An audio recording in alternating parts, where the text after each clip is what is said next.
미국의 한 교회에서 성탄절 아침 여러 어린아이들과 함께 합동 예배를 드릴 때 실제로 있었던 그런 이야기입니다.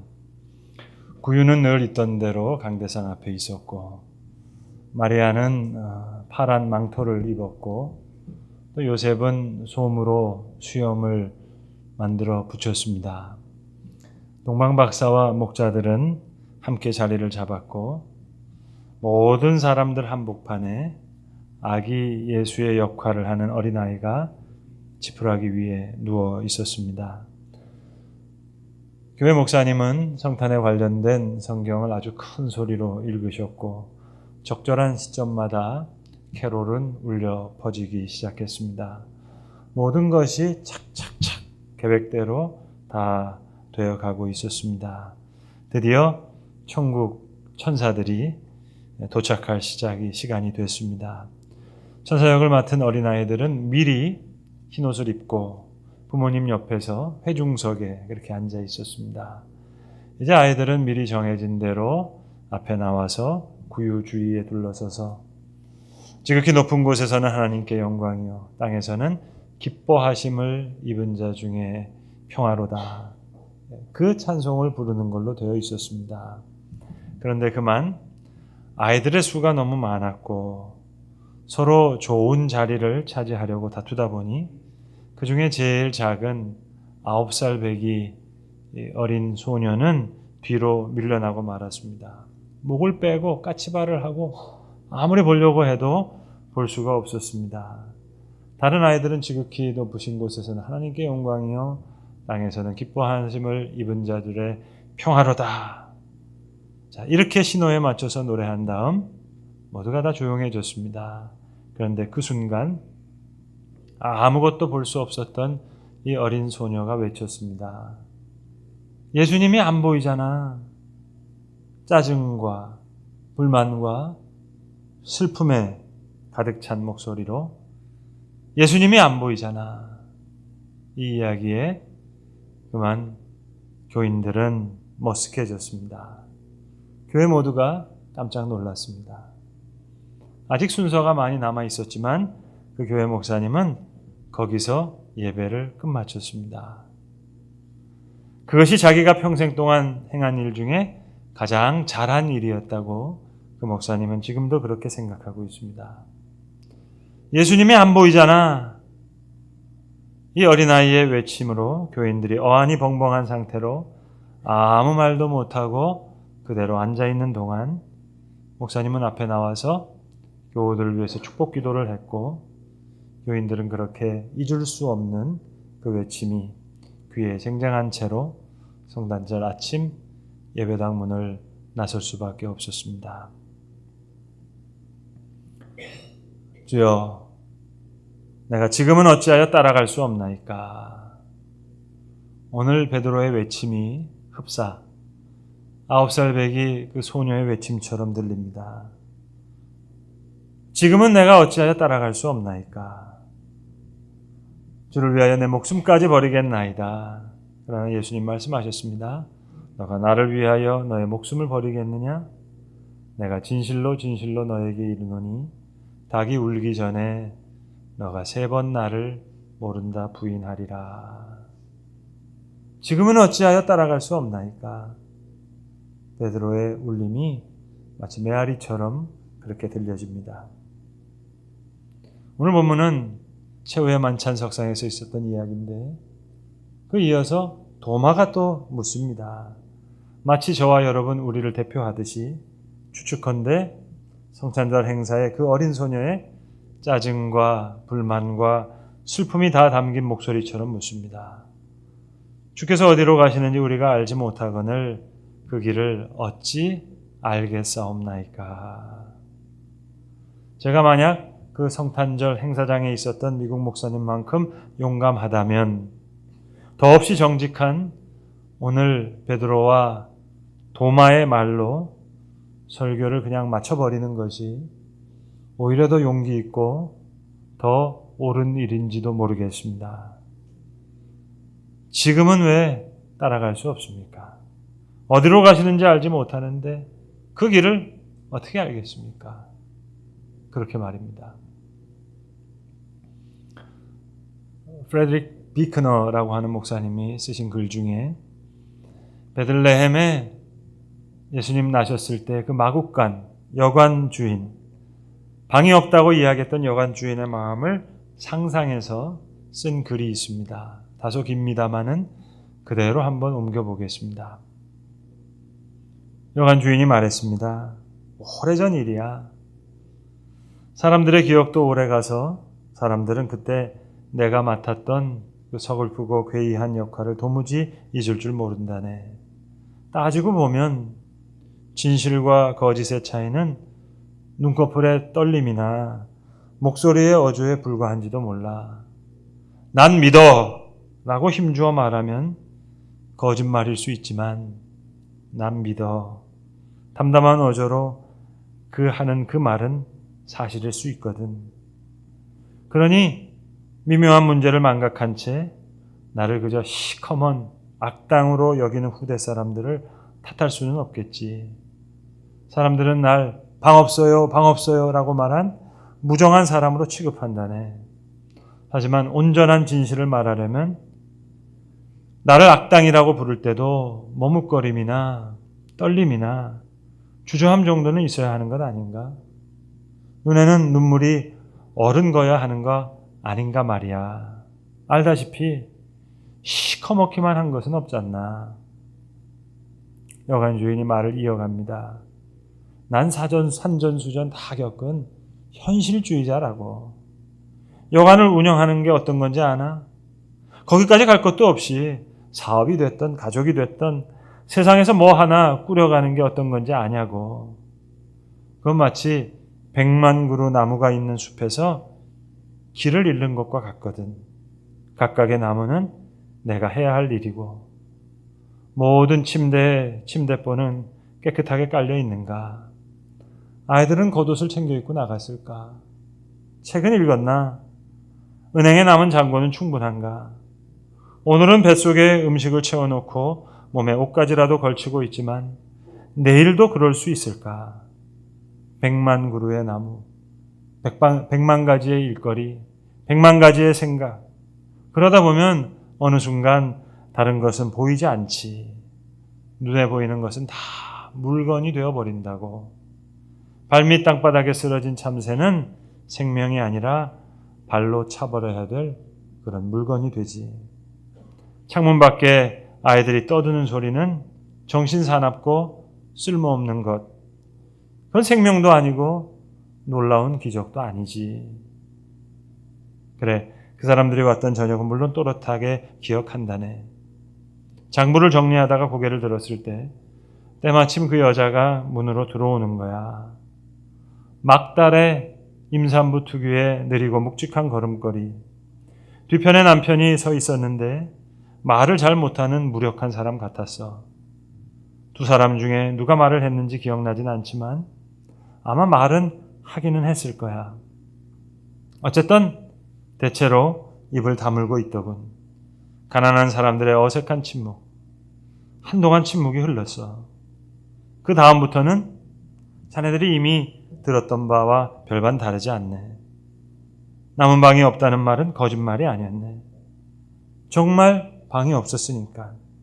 아니 어쩌면 방이 하나 있었을 수도 있겠군. 내가 거짓말을 했을 수도 있겠어.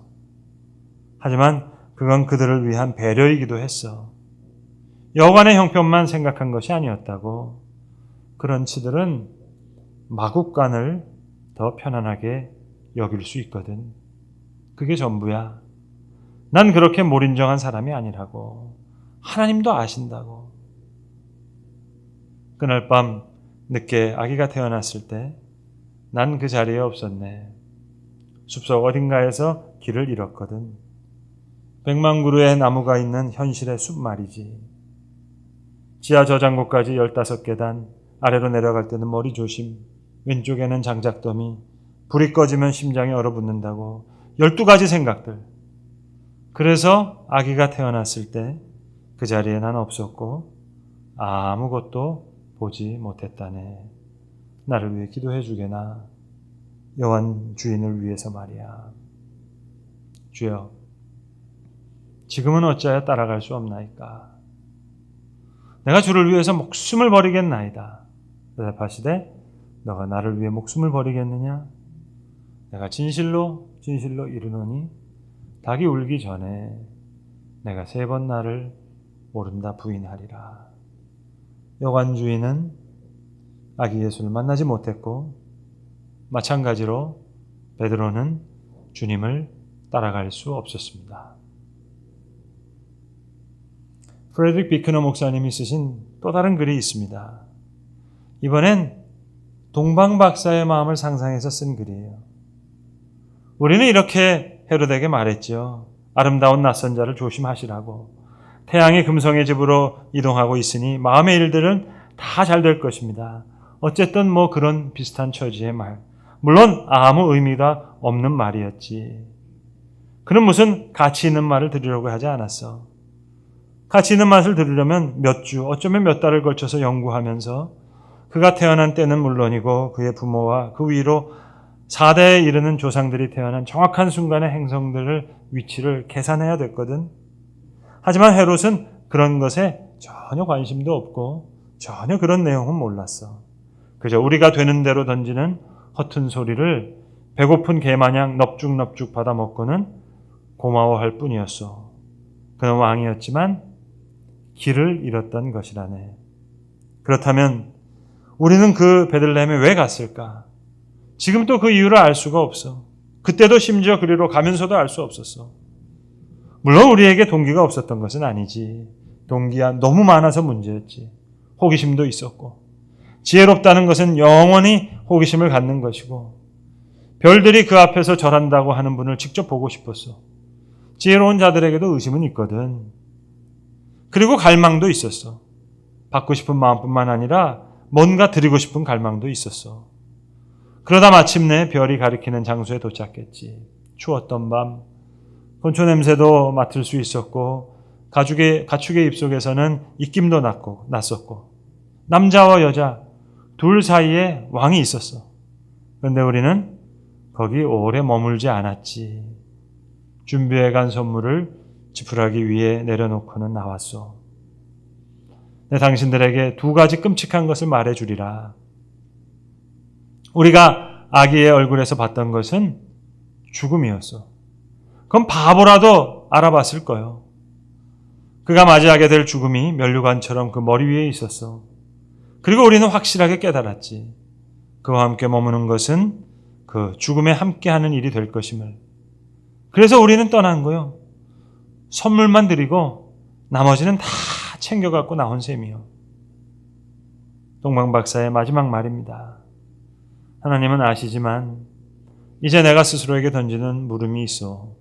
모든 진실 너머에, 저 별들 너머에 있는 진실, 그것은 이것. 그분 없이 사는 것이 진짜 죽음이요. 그분과 더불어 죽는 것이 유일한 생명이 아닐까. 동방 박사가 예수와 오래 머물지 않았듯이 예수님의 제자 도마도 역시 주께서 어디로 가시는지, 자기가 어디로 가야 하는지 알지 못했습니다. 지난 주간에 우리 교우 중에 폐암 말기로 가평에서 요양 중인 집사님이 저에게 전화를 하셨어요. 아주 반갑게 통화를 했는데 집사님이 첫 얘기가 목사님 제가 있는 이 요양원 이름을 제가 한번 지어봤습니다. 들어보시겠어요? 네, 말씀해 주시죠. 목사님 제가 지은 이름인데 여기는 멘탈 하이 소사이어티입니다. 정신적으로 영적으로 정말 수준 높은 상류사회입니다. 어쩜 저렇게 서로가 서로를 배려하고 말을 아름답게 하고 부드럽게 행동하고 양심 있게 행동하고 행동하는 거 생각하는 거 말하는 거 하나하나가 얼마나 그렇게 아름다운지. 만약 교회의 성도들이 이렇게만 행할 수 있다면 대한민국의 국민들이 여기 계신 분들처럼 생각하고 말하고 행동하고 배려할 수만 있다면 아마 우리는 최고의 선진국이 될 것입니다. 물론 교회에서 성도님들이 찾아오셔서 위로도 해주시고 눈물 지어주시는 것 정말 고맙기도 하지만 아마 그분들 정말 모르실 거라고. 이것이 정말 어떻게 이렇게 훌륭한 멘털 하이 소사이어티, 정신적으로 영적으로 이렇게 고급스러운 상류 사회라는 사실을 지금은 어찌하여 따라갈 수 없나이까. 베드로 여관주인 같았었거든요. 도마 동방박사 같았거든요. 그래서 따라갈 수 없었습니다. 내가 가는 곳에 너가 지금은 따라올 수 없으나 후에는 따라오리라. 이게 하나님의 은혜입니다. 이제 따라가게 될 것입니다. 내 아버지 집에 거할 곳이 많도다.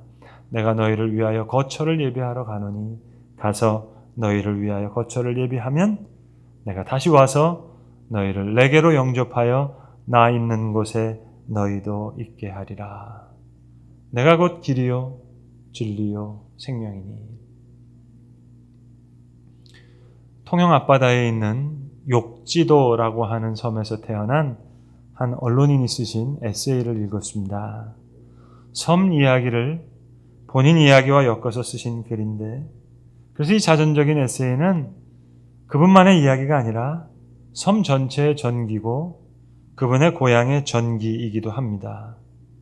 섬은 작고 바다는 크다는 내용이에요.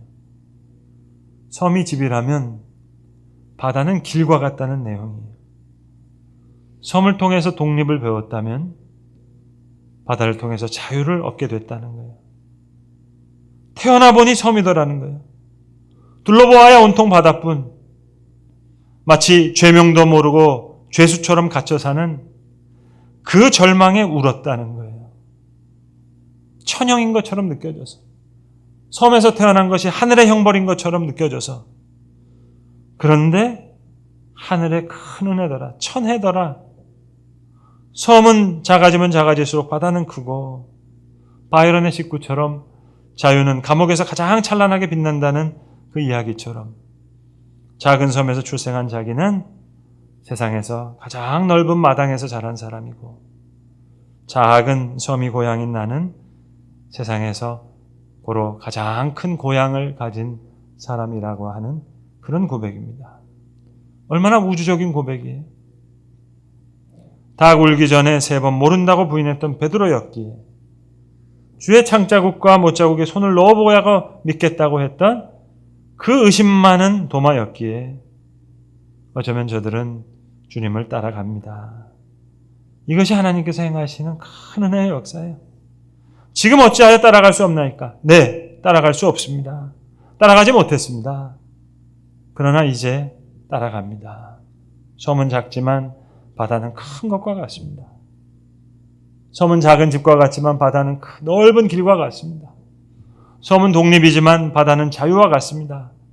지금 어찌하여 따라갈 수 없습니다. 섬과 같았거든요. 섬에서 태어났다는 그 절망 때문에 우는 사람처럼, 섬에서 태어난 것이 마치 감옥에 갇힌 수인처럼 천형인 줄 알았거든요. 그런데 섬이 작을수록 바다는 커요. 천혜의 조건이 작은 섬에서 태어난 것 같지만 세상에서 가장 넓은 바다에서 자란 것과 같아요. 작은 섬이 고향인 사람이 세상에서 가장 큰 고향을 가졌노라고 말할 수 있는 이런 고백을, 우주적인 고백을 하듯이 섬과 같았던 베드로가 말합니다. 지금은 어찌하여 따라갈 수 없습니까? 섬이 아직 바다를 만나지 못했습니다. 그래서 섬과 같은 도마가 말했습니다. 주여, 주께서 어디로 가시는지 우리가 알지 못하거늘 그 길을 어찌 알겠사옵나이까. 큰 바다를 만나지 못한 섬과 같은 외침이에요. 그러나 섬이 곧 바다를 만납니다. 섬이 작으면 작을수록 바다는 점점 커지는 법이에요. 섬이 집이라면 바다는 길이에요. 섬과 같던 베드로와 도마, 내가 곧 길이요 진리요 생명이니. 이 말씀 속에 은혜의 바다를 만납니다. 바다 앞에 작은 섬, 새로운 의미를 갖습니다. 낙도에 떨어진 게 아니었습니다. 작은 섬에 태어난 것이 아니었습니다. 가장 넓은 마당에서 자란 것이었습니다. 요양원이 아닙니다. 바다를 만난 섬은 더 이상 낙도가 아닙니다. 섬이 작을수록 바다는 크기 때문에 바다는 섬에게 길이요, 진리요, 생명이 됩니다. 요양원에 계신 그 집사님이 제게 그분이 좋아하시는 책 한 권을 인편에 보내신 후에 이렇게 문자를 보내셨어요. 목사님, 책 배달이 잘 되었으리라 믿습니다.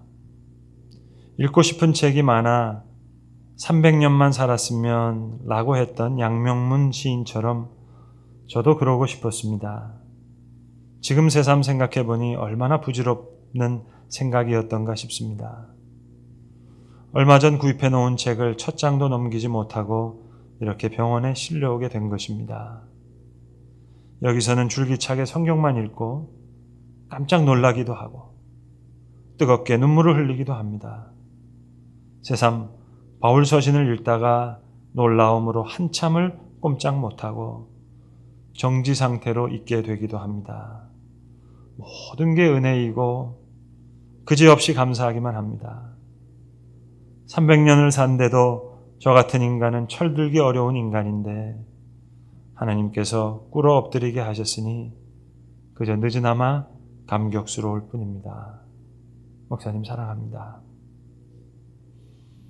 오늘 본문의 말씀은 최후의 만찬석상에서 주님 하신 말씀이에요. 떡 한 조각을 찍으셔서 포도주에 적셨다가 가룟 유다에게 주었습니다. 가룟 유다는 그 조각을 받고 그 방을 나가버렸습니다. 그 후에 남아있는 제자들과 나눠주시는 말씀이에요. 베드로에게 말씀하시고 도마와 이야기를 주고받으시고 그리고 오늘 본문 이후에는 다시 빌립에게 말씀하십니다. 주여, 주께서 어디로 가시는지 우리가 알지 못하거늘 그 길을 어찌 알겠습니까? 지금은 어찌하여 따라갈 수 없나이까? 예수님 안 보이잖아요. 안 보여요. 지금은 어찌하여 따라갈 수 없나이까? 따라가지 못합니다. 요한 주인 같았던 베드로 따라갈 수 없었습니다. 주를 위해 내 목숨까지 버리겠나이다. 섬이 아무리 크다고 해도 섬은 섬일 뿐이에요. 동방박사와 같았던 도마, 주를 따라갈 수 없었습니다. 어디로 가시는지 알지 못하거늘 그 길을 어찌 알겠습니까?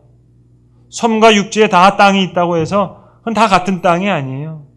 엄연히 섬은 섬일 뿐, 육지는 육지일 뿐. 그러나 바다가 섬을 육지와 연결시키듯이 사랑할 수 없는 중에 사랑하게 하십니다.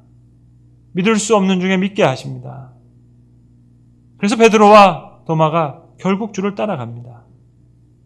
이게 하나님이 행하시는 은혜의 역사예요. 섬은 고독입니다. 섬은 절망입니다. 섬은 어두움입니다. 그러나 바다가 섬에게 길이 됩니다. 바다가 섬에게 진리가 됩니다. 바다가 섬에게 생명이 됩니다. 섬이 작을수록 바다는 큽니다. 바다를 만난 섬은 더 이상 낙도가 아닙니다.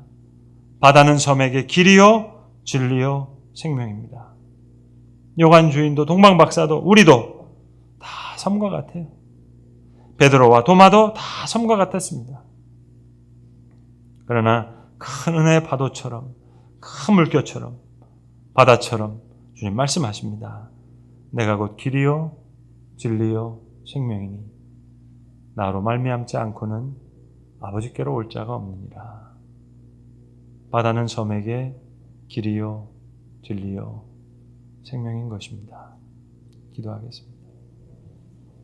아버지 하나님, 우리는 때로 여관 주인과 같이 동방박사와 같이 그렇게 생각하고 행할 때가 너무 많았습니다.